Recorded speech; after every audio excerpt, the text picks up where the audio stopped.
പ്രിയപ്പെട്ട അപ്പച്ചന്മാരെ, അമ്മച്ചിമാരെ, സഹോദരങ്ങളെ, കുഞ്ഞുമക്കളെ, ജെറമ്യ പ്രവചനം 32 അധ്യായം 27 തിരുവചനം.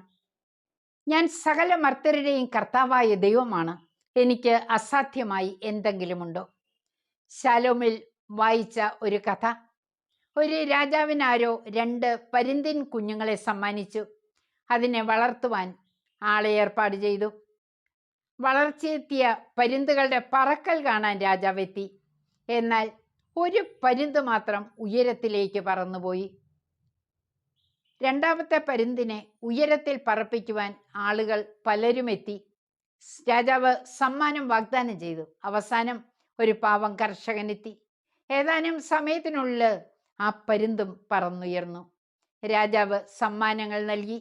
എന്നാൽ എങ്ങനെ അതിനെ പറപ്പിച്ചു എന്ന് ചോദിച്ചപ്പോൾ കർഷകൻ പറഞ്ഞു, അത് പതിവായിരിക്കുന്ന ആ ചില്ല ഞാൻ വെട്ടിക്കളഞ്ഞു.